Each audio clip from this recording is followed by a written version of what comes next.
며칠 전까지는 꽃도 피고 날씨도 화창하더니 오늘은 비가 내리려는지 하늘이 흐리고 바람도 부네요. 이래서 변덕스러운 봄 날씨는 알다가도 모를 여자 마음 같다고들 하나 봅니다. 안녕하세요. 저는 수도권에서 사는 30대 여성입니다. 방금 남편을 출근시키고 흐린 하늘을 보며 집에서 차를 마시다가 문득 형님과 시어머니가 생각나 사연을 보내요. 재밌는 이야기는 아니지만 그래도 동네 친구의 이야기 들어준다 생각하시고 가벼운 마음으로 들어주시면 감사하겠습니다.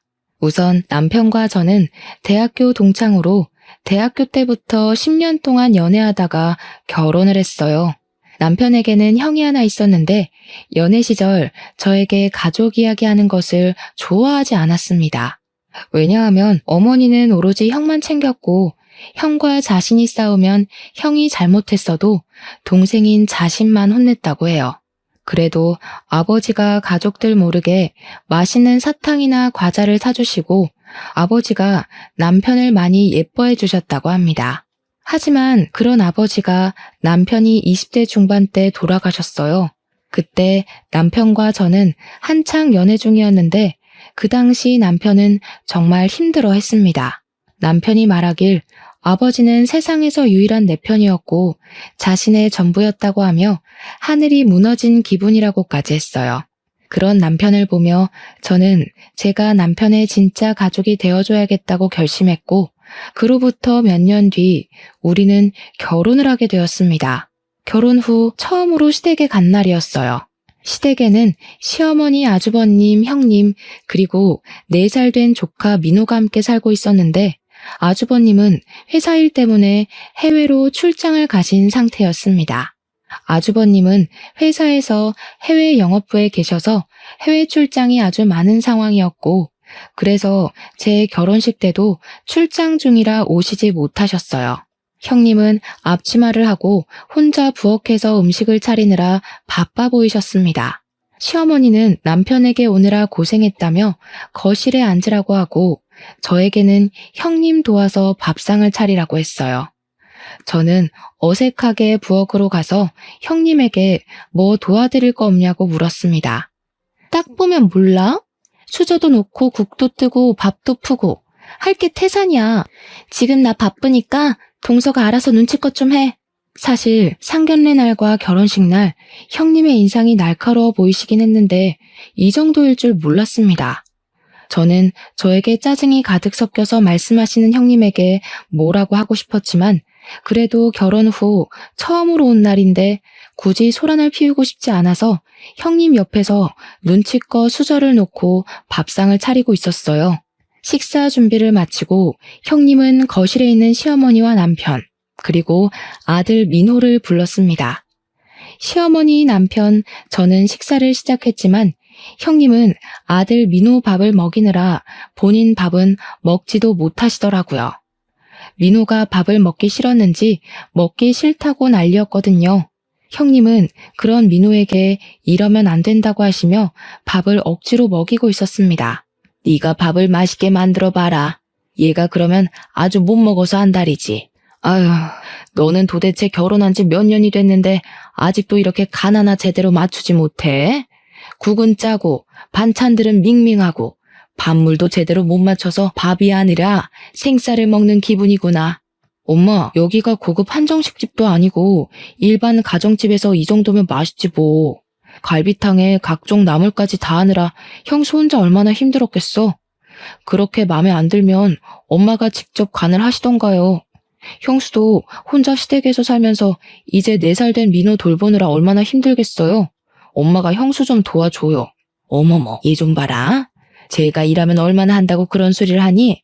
옛날처럼 냇가에서 직접 방망이 두드려가며 빨래를 하는 것도 아니고 아궁이 떼서 밥을 해야 하는 것도 아닌데 요새는 버튼만 누르면 따뜻한 물 나오고 밥은 밥통이 다 해주고 빨래는 세탁기가 다 해주는데 힘들긴 뭐가 힘들어? 하여튼 요새 젊은 것들은 약해 빠졌다니까. 형님은 시어머니의 말을 가만히 듣고만 있었는데 표정은 화가 잔뜩 나 보였습니다. 시어머니의 발언에 부엌의 공기는 얼음장처럼 싸해졌어요. 어른들은 모두 표정이 굳어 있었고 오직 민호만이 밥 먹기 싫다고 짜증을 부리고 있었습니다. 저는 그런 분위기에서 밥이 더는 넘어가지 않았어요. 형님은 민호를 먹이느라 밥을 한 술도 뜨지 못하고 있었고 시어머니는 형님이 밥을 못 먹든 말든 신경도 쓰지 않고 짜다는 국을 벌컥벌컥 마시고 계셨습니다. 저는 입맛이 없어서 형님에게 제가 민호를 먹일 테니 형님 밥 좀 드시라고 했어요. 그리고 제가 민호 옆에 갔는데 민호는 아직 친하지 않은 저를 크게 경계했고 오히려 더 크게 울고 짜증을 냈습니다. 결국 민호를 먹이는 것은 다시 형님의 몫이 되었어요. 형님이 민호와 씨름을 할 동안 시어머니와 남편은 밥을 다 먹었고 시어머니는 남편을 데리고 거실로 나갔습니다. 시어머니는 거실로 나가면서 빨리 과일을 내오라고 했어요. 저는 형님은 밥을 하나도 드시지 못했으니 형님 식사하시라고 하고 제가 과일을 깎으려고 했지만 주방에 과도와 쟁반이 어디에 있는지 보이지 않았습니다. 결국 형님이 일어나서 과도와 쟁반 그리고 과일을 꺼내서는 그냥 본인이 할 테니 밥상만 좀 치워달라고 했어요. 제가 형님에게 식사는 더 하지 않으시냐고 물어보니 형님은 저를 매섭게 째려보시면서 내가 지금 밥이 넘어가게 생겼냐고 하셨습니다. 저는 진심으로 형님을 돕고 싶었는데 형님은 자꾸 저에게 화만 내셨어요. 자꾸 저에게 화만 내는 형님, 그리고 며느리에게는 박하게 하시는 시어머니를 보며 앞으로의 결혼 생활이 진심으로 걱정되었습니다. 그날 시댁에서 나와 집으로 가면서 남편에게 형님은 어떤 분이시냐고 물었어요. 형님은 아주버님과 회사에서 만났고 원래는 형님과 아주버님 둘이 살며 같이 회사에 다녔다고 합니다. 결혼 후 한 달 정도 지났을 때 임신을 했었는데 그 당시 회사에 일이 엄청 많아서 형님은 회사에 자신의 임신 사실도 말하지 않은 채 무리해서 일했어요. 그러다 아기가 유산이 되어버렸고 몸과 마음이 많이 지친 형님은 오래 다녔던 회사를 관두게 되었습니다. 그 뒤로 아주버님과 형님은 다시 아기를 갖기 위해 노력을 했고 다행히 바로 아기가 생겼는데 그 아기가 바로 민호였어요. 이렇게 민호가 태어나고 얼마 지나지 않아 시아버지가 돌아가셨고 아주버님은 그 뒤로 해외 출장이 많아졌습니다. 아주버님은 혼자 계신 시어머니 그리고 밤에 민호와 형님만 집에 있는 것이 걱정되어서 형님에게 시어머니를 모시고 살자고 했다고 해요. 형님 역시 시아버지가 돌아가시고 시어머니가 너무 힘들어하시는 것 같아 걱정되었다며 흔쾌히 합가하겠다고 해서 형님과 시어머니는 같이 살게 되었습니다. 이때까지는 형님은 정말 잘 웃고 아주 밝은 사람이었다고 해요. 그런데 형님과 시어머니와 같이 산 지 한 달 정도 지났을 때부터 형님은 표정이 점점 어두워졌고 힘들어했다고 합니다. 집에 갈 때마다 아주버님은 출장을 가 있고 형님은 민호도 보고 집안일도 하느라 너무 지쳐 보여서 남편이 시댁에 한 번씩 가 민호와 놀아주거나 집안일이라도 도와주려고 했지만 그때마다 시어머니는 남자가 무슨 집안일이냐며 절대 못하게 하셨다고 해요. 그러면서 시어머니는 형님에게 둘째 아들이 왔으니 제대로 밥을 먹여야 한다며 평소보다 더 많은 음식을 준비하게 시켰습니다. 남편은 조금이라도 도움을 주러 갔는데 오히려 자신이 가면 형님의 일거리가 더 늘어나는 것 같아 편하게 가지도 못하고 도움도 주지 못했다고 해요. 남편의 이야기를 들으니 형님이 왜 그리 쌀쌀맞고 날카롭게 이야기하는지를 알 것 같았습니다. 아이를 키워보지 않아서 잘 모르긴 하지만 요새 4살은 미운 4살이라고 불릴 정도로 자기 고집을 많이 부리고 때도 많이 쓰는 것으로 알고 있어요. 집 근처 대형마트에서 아이들이 자신이 원하는 장난감을 사주지 않는다고 때를 부리는 모습을 보면 아이 하나 제대로 키우는 것이 얼마나 힘들고 지치는 일인지 정도는 알 수 있었습니다. 그런 미운 4살 아이를 키우는데 남편은 해외 출장으로 집에도 없고 시어머니는 도와주기는커녕 구박하고 타박하는데 어떻게 말이 예쁘게 나올 수가 있겠어요. 그저 형님이 같은 여자로서 안쓰러울 따름이었답니다. 그 뒤로 저는 제사 명절 때 시댁에 가기는 했는데 갈 때마다 형님은 여전히 힘들어 보이셨고 시어머니는 형님을 많이 구박했어요. 그나마 다행인 것은 형님이 계셔서인지 시어머니가 저에게 직접 싫은 소리를 하지 않으셨습니다. 형님이 안타깝긴 했지만 나이도 어린 제가 형님을 위해서 할 수 있는 것은 하나도 없었어요. 도우려고 하면 할수록 형님이 처리해야 할 일은 더 늘어났거든요. 그래서 저는 시댁에서 가만히 형님의 뒤에서 형님이 하던 일을 눈치껏 할 수밖에 없었습니다. 그렇게 6개월 정도 지났어요. 퇴근하고 집에 있는데 남편이 진지하게 할 얘기가 있다고 했습니다. 무슨 이야기냐고 물으니 형님이 몸이 매우 아프셔서 병원에 입원했다고 해요. 아주버님은 형님 병간호하느라 병원에서 지내야 할 것 같아 당분간 시어머니를 우리가 모셔야 할 것 같은데 괜찮겠냐고 물었습니다. 솔직히 형님을 구박하는 시어머니의 모습을 종종 봐서 우리 집에 오신다는 것이 반갑지는 않았어요. 많이 걱정되었지만 당장 뭐 어찌할 도리가 없었고 어차피 저는 평일에는 출근하느라 집에는 아침 저녁에만 있으니 크게 문제가 될 것 같지 않았습니다. 그래서 남편의 말에 알겠다고 하고 시어머니를 우리 집에서 모시게 되었어요. 그 주 일요일, 남편의 말대로 시어머니가 자신의 짐을 챙겨서 우리 집으로 오셨습니다. 시어머니는 우리 집을 한번 쓱 둘러보시더니 아주 못마땅한 표정을 지으며 이렇게 좁은 집구석에서 답답해서 어떻게 사냐고 하셨어요. 그도 그럴 것이 이전에 아주버님, 형님, 시어머니가 살던 집은 방 4칸에 40평짜리 집이었지만 우리 집은 방 3칸에 30평대의 집이었습니다. 시어머니는 아주 마음에 들지 않는다는 표정을 지으며 한숨을 푹 쉬시더니 작은 방에 시어머니의 짐을 풀었었어요. 저는 그동안 밀키트의 힘을 빌려 이것저것 음식들을 차렸습니다. 언제까지가 될지는 모르겠지만 앞으로 시어머니와 같이 살아야 하는데 잘 보이고 싶은 마음이 컸거든요. 시어머니는 작은 방에 짐을 다 풀고 우리 집 구석구석을 살피셨습니다. 그러다가 베란다에 있는 쓰레기 봉지 안에 있던 밀키트 포장지를 보셨어요. 너 설마 이 시어머니 음식을 밀키트로 준비했니?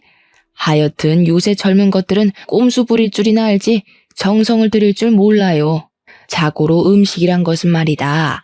하나하나 다 직접 손질하고 다듬으면서 정성이 들어가야 맛있는 거야. 요새는 나 젊을 때처럼 밭에서 다 따와 사는 것도 아니고 마트에만 가면 식재료가 널리고 널렸는데 음식을 직접 해야지 밀키트가 뭐니 밀키트가. 이제 내가 이 집에 있는 이상 밀키트는 절대 안 된다. 알겠니? 요새는 그렇게 마트에서 재료들 사서 직접 하는 것보다 밀키트로 하는 게 더 저렴하고 맛있어요. 요새는 옛날과 시대가 다르다고요. 요새 밀키트가 얼마나 맛있는데 아무리 시대가 달라졌다고 해도 음식에 정성과 손맛이 들어가야 맛있는 건 변하지 않아. 공장에서 찍어내듯이 만든 게 어떻게 맛이 있겠니? 직접 재료도 손질하고 양념장도 직접 만들어야지. 밀키트가 뭐야? 둘째 너 다시는 밀키트 쓰려는 생각하지도 말아라. 알겠어? 시어머니는 저에게 다시는 밀키트로 상을 차리지 말라고 신신당부하며 자리에 앉았습니다.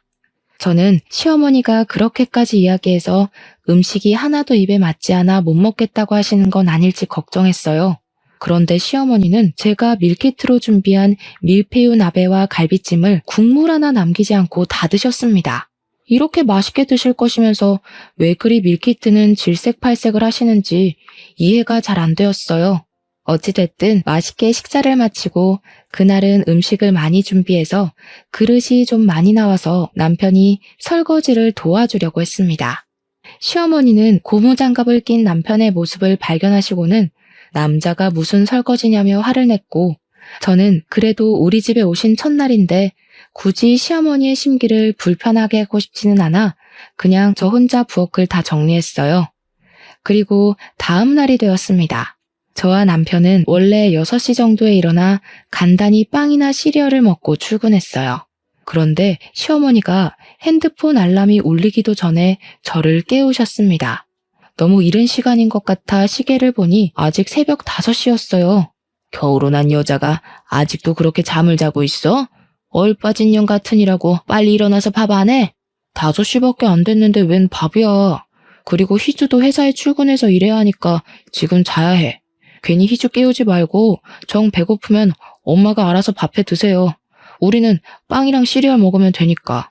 세상에나, 남자가 밖에서 일하는데 빵 쪼가리랑 배에 차지도 않는 시리얼을 먹이고 출근시키는 게 말이 되니? 기가 막혀서 말이 다 안 나오네. 그리고 아무리 여자가 밖에서 일한다고 해도 가족을 위해 아침밥은 당연히 차려야 하는 거 아니야?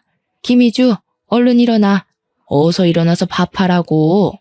시어머니는 저에게 새벽 5시부터 일어나라고 난리를 치셨고 그 덕에 저는 잠이 다 깨버렸습니다. 시간도 남았고 잠이 깨버린 김에 밥이나 하자 싶어서 부엌으로 갔고 남편도 같이 하려고 부엌에 따라왔어요. 정훈이 너는 회사 가서 일해야 하니까 좀 더 자. 남자가 밖에서 일하려면 지금 푹 쉬어야지. 어머니, 저도 정훈 씨처럼 회사에서 일해요. 그런데 왜 저는 부엌에서 밥을 해야 해요? 네가 그깟 일 뭐 얼만큼이나 한다고? 나 때는 말이다. 옛날에 새벽부터 일어나서 지하수 길러오고 아궁이에 불 떼고 했어. 낮에는 밭일하고 밤에는 시부모 모시기까지 했다. 요새는 수도꼭지만 돌리면 물 나와. 아궁이에 불 뗄 일도 없는데 뭐가 그렇게 힘들다고. 그리고 네가 돈 벌어봤자지. 네가 정훈이보다 돈 더 많이 벌어와? 그럼 내가 인정해줄게. 그건 아니지만 요새같이 여자도 남자와 같이 맞벌이하는 시대에 여자만 집안일하고 부엌일하는 거 부당하다고 생각돼요. 어머니를 모시고 계시니 아침 식사는 차려드리겠지만 남편도 저와 같이 집안일 동등하게 하겠습니다. 저는 시어머니에게 제 생각을 이야기했고 시어머니는 어떻게 어른한테 그렇게 말대꾸를 할 수가 있냐며 버르장머리를 고쳐놔야겠다고 하셨습니다. 저는 앞으로의 날이 걱정되긴 했지만 그래도 처음부터 할 말은 제대로 하고 살아야 할 것 같다는 생각에 일부러 더 크게 이야기했어요. 제가 시어머니와 말다툼을 할 동안 밥은 다 되었고 일단 저는 밥을 차렸으나 밥맛이 없었습니다. 저는 시어머니와 남편 음식만 차리고 출근 준비해야 한다며 방으로 들어갔어요. 남편은 대충 밥을 먹고 방으로 와서는 미안하다고 자신이 더 잘하겠다고 했습니다. 분명 남편이 지금 최선을 다하고 있는 것은 아는데 괜히 남편이 미웠고 그저 이 상황이 짜증났어요. 저는 그런 남편에게 그냥 대충 알겠다고 하고 먼저 출근해버렸습니다. 그리고 그날 저녁 퇴근 후 집에 왔는데 집이 엉망진창이었어요. 오전에 음식을 먹은 그릇, 그리고 오후에 어머니 혼자 밥을 드신 그릇이 그대로 다 부엌에 쌓여 있었습니다. 화장실 앞에는 어머니가 사용하셨던 수건, 어머니의 옷과 속옷까지 널브러져 있었고 집은 먼지로 가득했습니다. 왔니? 빨리 와서 설거지하고 청소도 하고 저거 빨래도 좀 해라. 나 내일 입을 속옷 없으니 지금 당장 세탁기 돌려야 해. 아, 그리고 나 아직 저녁 안 먹었으니까 빨리 밥도 하고. 아유, 너 기다리다가 백가죽이 등가죽에 달라붙겠다. 그냥 너는 1시간 정도 일찍 나오면 안 되니? 여자가 바깥일 해봤자 뭐 얼마나 한다고. 솔직히 너 하나 없다고 회사 안 돌아가는 건 아닐 거 아니야. 그렇게 배고프시면 먼저 밥해서 드시지 그러셨어요. 그리고 속옷도 없으시면 어머니가 낮에 세탁기 돌리시면 될 텐데요. 내가 왜? 네가 있는데 내가 왜 밥을 하고 세탁기를 돌려? 잔말 말고 얼른 집안일 좀 해라. 청소도 좀 하고.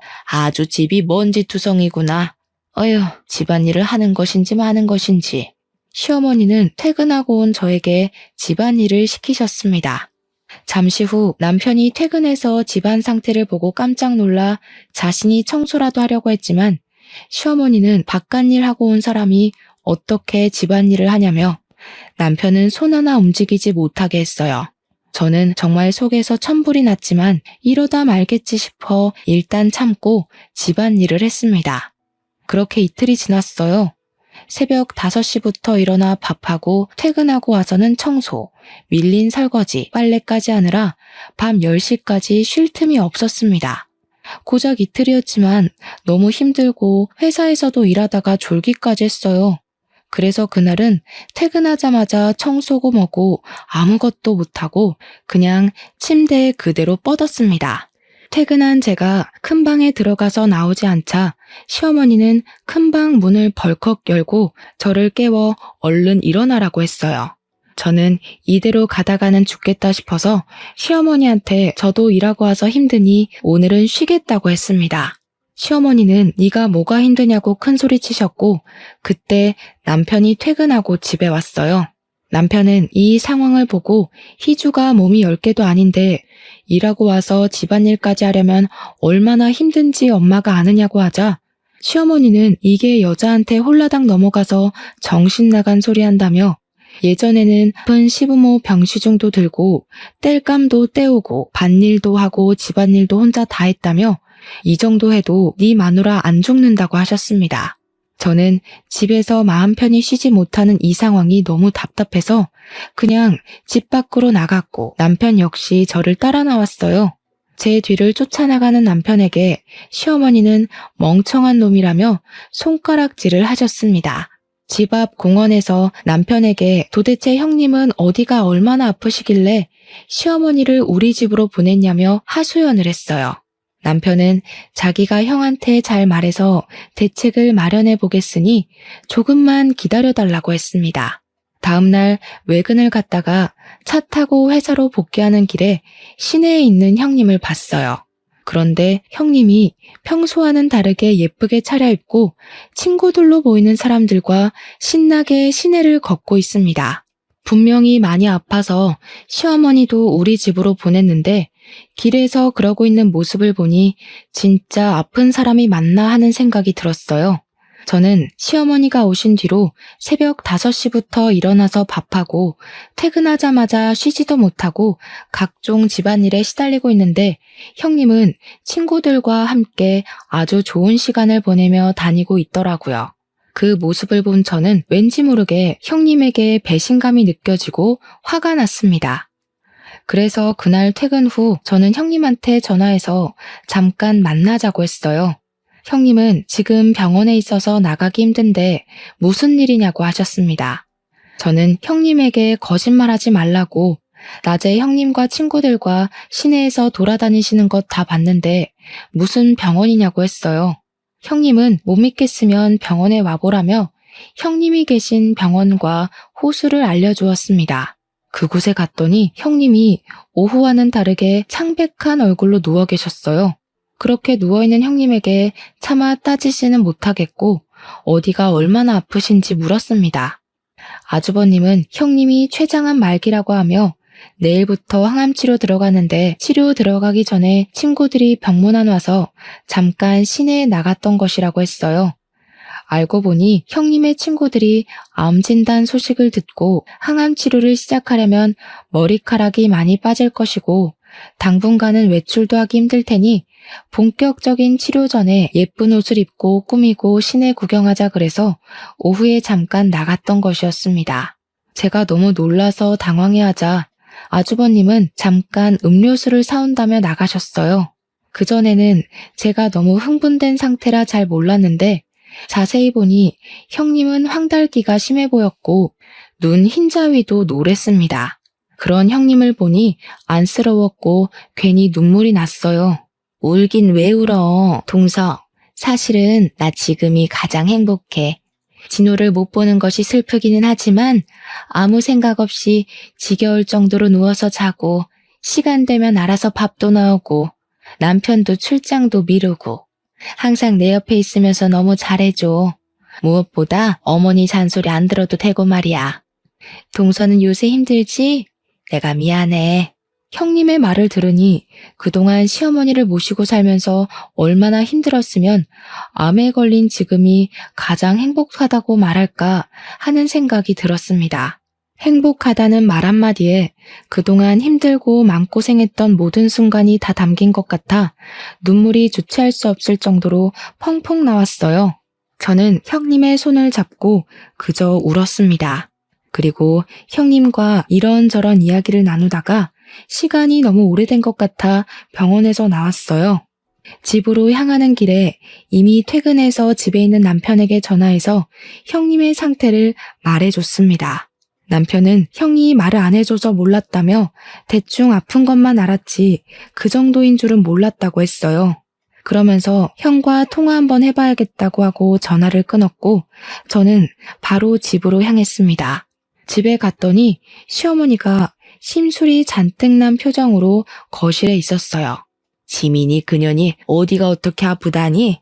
아니, 젊은 년이 도대체 어디가 얼마나 아프길래 병원에 그리 누워있어? 하여튼 약해 빠져서 뭐 어디에 써먹을 수나 있겠니?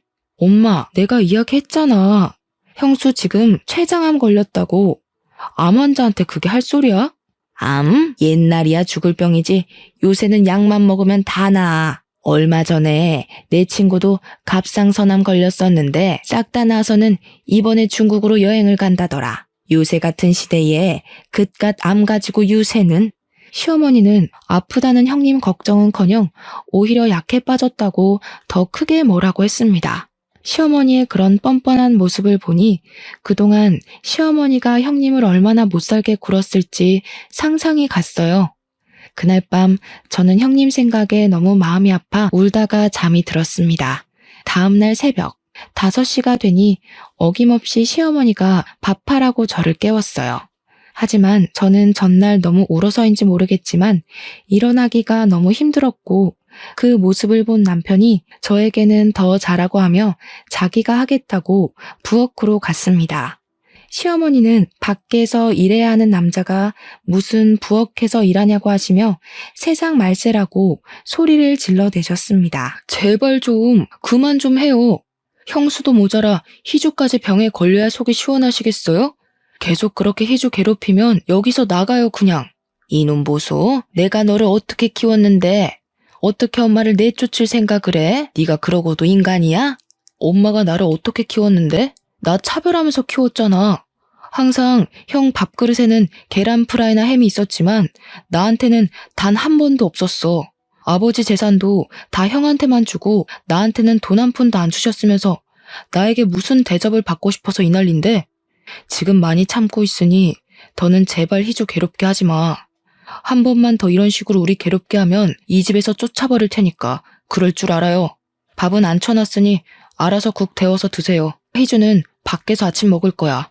희주야, 얼른 출근 준비해. 남편은 그동안 하지 못했던 말들을 다 내뱉고는 출근 준비한다고 방으로 들어왔습니다. 저는 일단 남편과 함께 출근 준비를 하고 평소보다 일찍 나와 집 근처 국밥집에 갔어요. 국밥을 먹으며 남편은 저에게 미안하지만 당장 어찌할 방법이 없으니 조금만 참아달라고 했습니다. 자기가 어떻게든 대책을 마련해 보겠다면서요. 그리고 자기도 우리 엄마가 이렇게까지 할 줄은 몰랐다며 눈물을 보이는데 남편이 짠하고 불쌍해 보였습니다. 그동안 저와 어머니 사이에서 얼마나 마음고생을 했는지 눈에 훤히 보이더라고요. 그런 남편을 봐서라도 저는 조금 더 참아보기로 했습니다. 그날은 퇴근하고 와보니 집이 정리되어 있었고 남편도 퇴근해 있었어요. 남편이 일부러 1시간 일찍 퇴근해서 집 청소를 하고 있었고 시어머니는 남편에게 왜 네가 이런 하찮은 일을 하냐며 집안일은 며느리 시키면 되니 하지 말라고 했습니다. 그러든 말든 남편은 혼자 청소하고 빨래하고 밥까지 해놨고 저는 제 생각을 해주는 남편에게 너무 고마웠어요. 그 뒤로도 시어머니는 새벽 5시에 저를 깨우기는 했지만 남편은 저와 함께 일어나 식사 준비를 하고 집안일도 했습니다. 물론 시어머니는 정말 못마땅해 했지만 남편이 계속 이러면 집에서 쫓아낼 것이라고 난리를 쳐서 그런지 가만히 계셨어요. 그리고 저는 시간이 날 때마다 형님 병원에 찾아갔습니다. 형님은 제가 갈 때마다 몸이 더 야위시고 힘들어 보였지만 제가 가면 반갑게 맞이해 주셨어요. 하루는 형님이 저에게 그동안 정말 미안하다고 하셨습니다. 제가 무슨 소리냐고 했더니 사실 처음부터 제가 여동생 같고 좋기는 했지만 시어머니 모시고 말썽꾸러기인 4살 아들까지 키우니 너무 힘들어서 말이 뾰족하게 나갔다고 했어요. 그게 항상 마음에 걸렸다고 하시며 싫어서 그런 건 아니었으니 혹시 서운한 마음 있었으면 풀라고 하셨습니다. 저는 사실 처음에는 형님이 좋지는 않았지만 시어머니와 같이 살아보니 형님의 마음을 알겠다고 하며 그동안 아이도 키우고 어머니도 모시고 사느라 정말 힘드셨겠다고 했어요. 형님은 제 말에 빙긋이 웃으시더니 아프긴 해도 마음은 가장 편하다며 지금 죽어도 여한이 없다고 하셨습니다. 저는 형님에게 절대 그런 소리 하지 말라고 어서 빨리 병 다 낫고 같이 맛있는 음식도 먹고 시내도 멋지게 입고 돌아다니자고 했어요. 형님은 제 말에 꼭 그러자고 하며 환하게 웃으셨습니다. 그리고 다음 날 제가 정말 듣기 싫었던 소식이 들렸어요. 형님이 돌아가셨다는 문자가 왔습니다. 저는 회사에서 일하다가 형님이 돌아가셨다는 소식에 바로 장례식장으로 달려갔어요. 아주버님과 형님의 친정 가족들은 다들 장례식장에서 오열하고 있었습니다. 저는 형님께 마지막 인사를 드리고 형님의 친정 가족들에게도 인사를 드렸어요. 그리고 장례식 둘째 날인 다음 날, 저와 남편은 아침부터 가서 형님의 가족들을 도와드렸습니다. 한창 도와드리는데 시어머니가 오셨어요. 시어머니가 장례식장에 오자 형님의 친정엄마는 표정이 일그러졌지만 그래도 아무 말 없이 시어머니에게 인사를 했습니다. 젊은 애가 췌장암이 뭐야 췌장암이. 전염 때문에 우리 큰아들이 아주 고생하잖아. 에이, 끝까지 도움이 안 되는 재수가 없는 년. 이 말을 들은 형님의 친정엄마는 눈이 뒤집혀서 밥을 먹으러 가려던 시어머니의 머리를 잡았습니다. 이 여편네가 제정신이야? 야, 손 안 놔? 지금 어디서 나한테 난리야 난리는. 너라면 이 상황에 난리 안 치게 생겼냐? 지금 건강했던 우리 지민이가 이렇게 된 게 다 누구 때문인데 이 천벌 받으려나.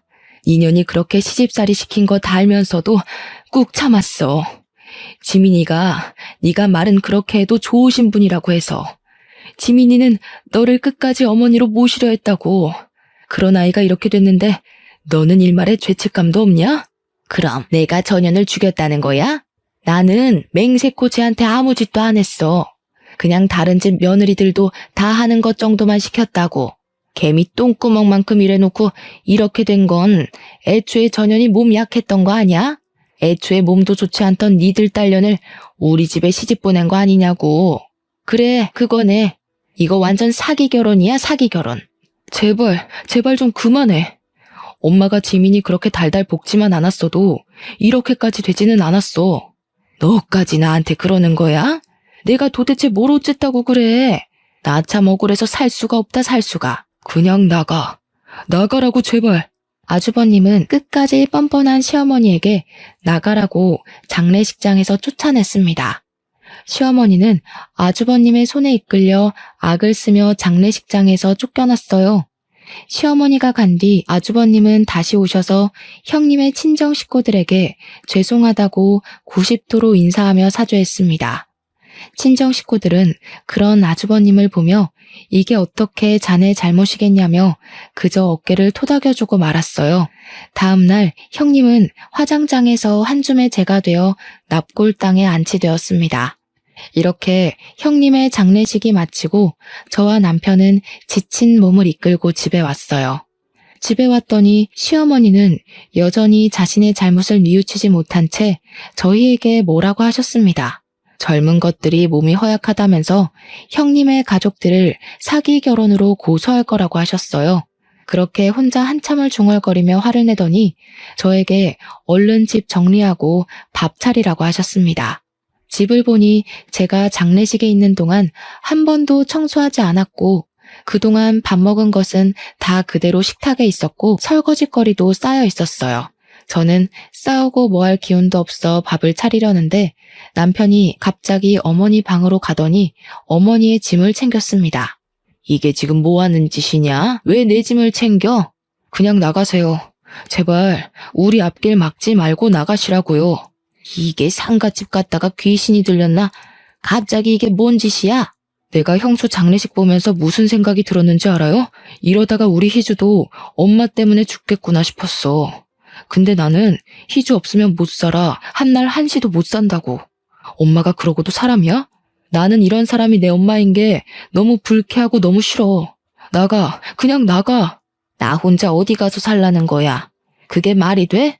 왜 못 살아? 엄마가 한두 살 먹은 애도 아니고. 아버지 사망보험금 다 그대로 있잖아.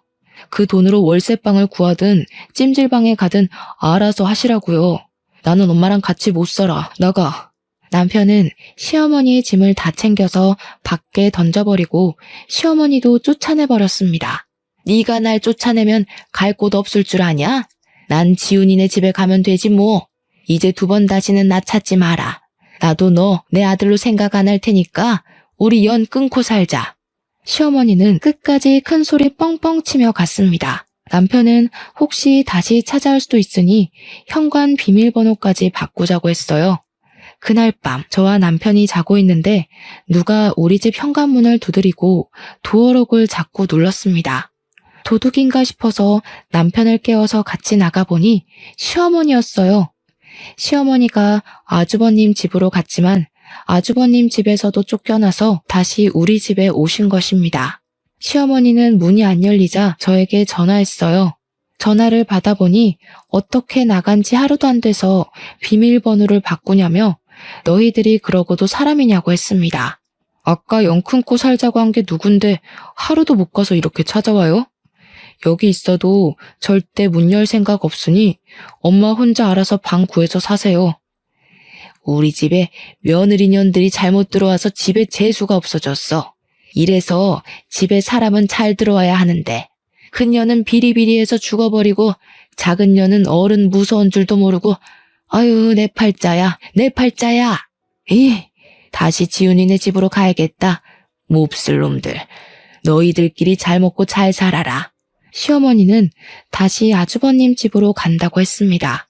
그리고 몇 분 후 밖에서 끼쿵 소리가 들렸어요. 저와 남편은 뭔가 불길한 예감이 들어 나가보았습니다.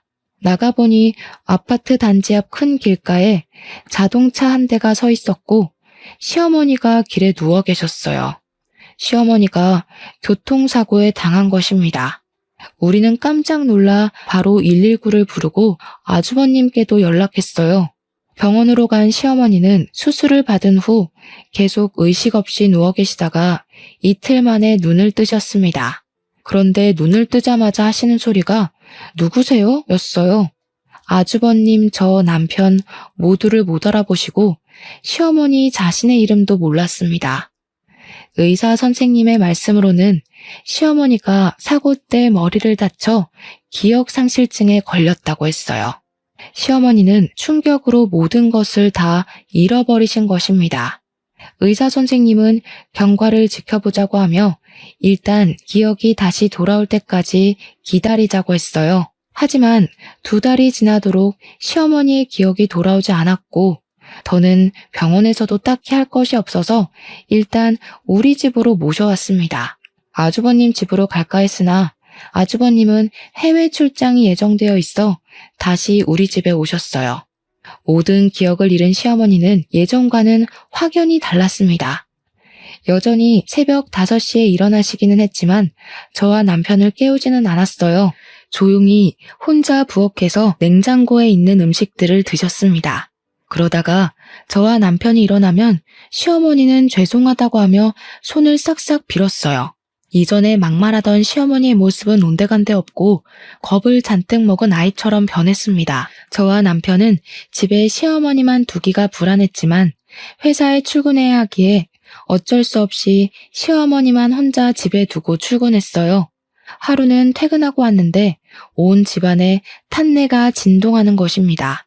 무슨 일인가 하고 보니 시어머니가 라면을 끓여 먹으려고 했는데 냄비에 물을 넣지 않고 가스불을 켜서 냄비를 다 태우고 있었어요. 그나마 제가 그날 일찍 퇴근해서 다행이었지 조금만 늦었으면 집에 불이 날 뻔했습니다.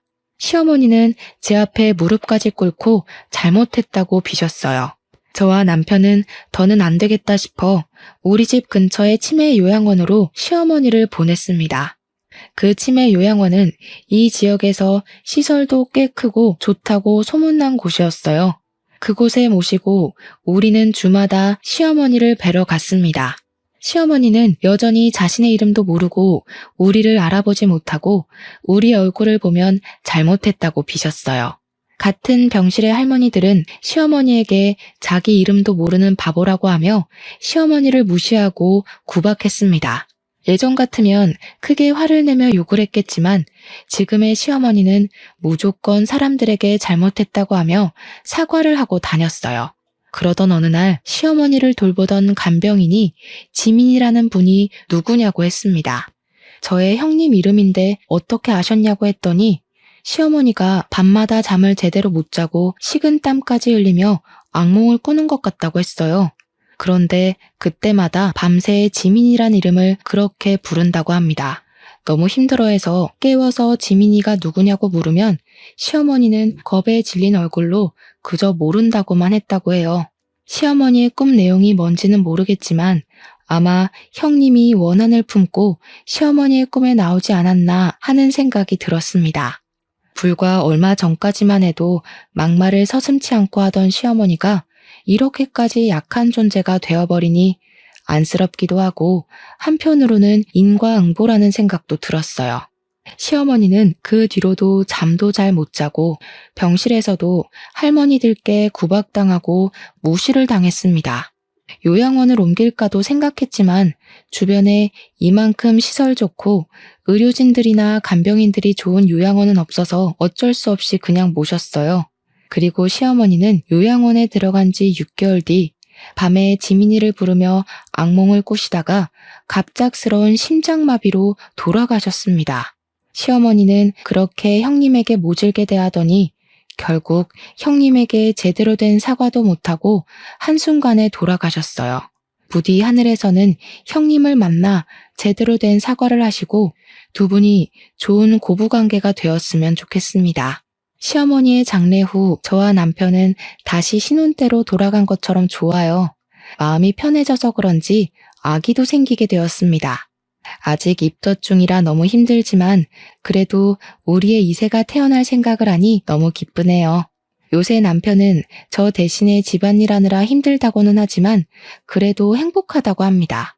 아주버님은 아직 혼자이시긴 한데 해외 출장 다니느라 너무 바쁘세요. 그래도 한국에 오실 때마다 꼭 우리 집에 들르셔서 선물을 잔뜩 가지고 오십니다. 시어머니가 돌아가신 후로 아주버님 남편 그리고 저는 서로 더 자주 연락하고 끈끈한 가족의 정을 나누고 있어요. 저에게 있어 시어머니는 정말 끔찍한 분이셨지만 그래도 그분으로 인해 이렇게 좋은 가족들이 생길 것 같기도 합니다. 그리고 형님 역시 처음에는 날카롭고 예민한 분으로 오해했지만 알고 보니 너무 좋은 분이셨어요. 형님이 하늘에서는 아프지 않고 항상 웃을 일만 가득하셨으면 좋겠습니다. 저의 사연은 여기까지입니다. 봄 날씨가 변덕스러워서 요새 감기 걸리시는 분이 많은 것 같아요.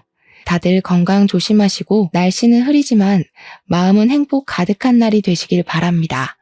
들어주셔서 감사합니다.